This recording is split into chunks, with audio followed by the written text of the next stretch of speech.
ఎప్పటి నుంచో ఒకటి అడుగుదాం అనుకుంటున్నా అన్న. ఏంట్రా? మందు వేస్తే గానీ ధైర్యం సరిపోవట్లేదు. మందు లేకపోయినా నువ్వు అడగచ్చురా. ఏంటి అడుగు? చాలా క్వశ్చన్స్ దేవేస్తున్నాయన్న, చాలా ఒకటి అడిగేయాలి. అడగరా. ఈ డ్రెస్సులో నువ్వు ఒకసారి 10 ఏళ్ళు వెనక్కి వెళ్ళిపోవు తెలుసా? మరి ఈ డ్రెస్ కంటిన్యూ చేయకుండా నువ్వు తెల్లబట్టలు ఎందుకు వేసుకుంటావు అన్న? మరి సన్నాసి, అన్నా నాలాంటోళ్ళు బయటికి వెళ్ళేటప్పుడు తెల్ల బట్టలు ఎందుకు వేసుకుంటారో తెలుసా? దాని లోపల ఉన్న షండాలపు రంగులు కనపడకూడదని. అన్నా ఇంకొక డౌట్ అన్న. ఇంకెన్ని ఉన్నాయో అలాగా? ఎన్ని వస్తే అన్ని అడిగేస్తాను. ఈరోజు ఫుల్ మూడ్లో ఉన్నాను. కక్కు. మనకున్న జానడు పొట్ట, అది నింపడానికి గుప్పెడు తిండి, సిగ్గు దాచుకోవడానికి 3 గుడ్డ, ఉండడానికి 6 అడుగుల నేల. దీనికోసం ఇన్ని వేల కోట్లు గడించి ఏం చేద్దామో నాన్న?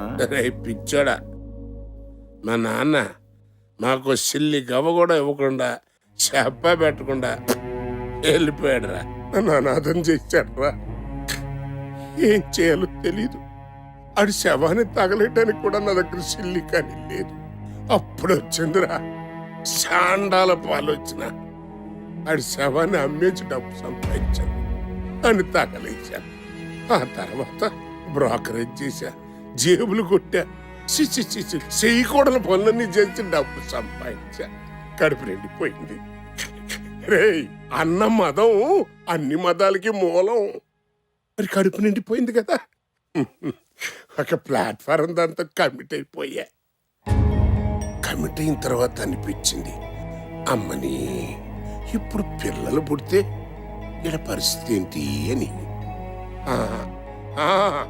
మా నాన్న నాకు చేసిన అన్యాయం నేను నా బిడ్డలకు చేయకూడదు అని నిర్ణయించుకుని కష్టపడి సంపాదిద్దాం అనుకున్నా.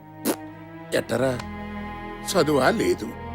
అందుకే ఈ దరిద్రం గుడ్డు పనులన్నీ చేసి కోట్లు సంపాదించా. ఎందుకు? నా బిడ్డలే నాకు ముఖ్యం. వాళ్ళు సుఖంగా ఉండాలి. వాళ్ళ తర్వాత తరాలు తినేంత సంపాదించాను రా. నా బాధ వాళ్ళకి రాకూడదు. ఇది నా జీవిత జయం. నువ్వు రైట్ అన్నా. నానా, మార్కెట్లో కొత్త రేస్ కార్ ఒకటి వచ్చిందంట, కొనుక్కుంటా నానా. అర్పించిన ఎలా రేస్ కార్ అంటారా? పైన ఎగిరే విమానమే కొనుక్కో. ఆడు కార్ అనగానే ఓకే అనేసావు. మరి నీ పొలకలతో పుట్టిన నన్ను అడగవా? అడుగు. కాదంటే కదా. బాంబేలో రిలయన్స్ వాళ్ళ దగ్గర మంచి అపార్ట్మెంట్లు బుక్ చేశాను. డబ్బులు కట్టాలి.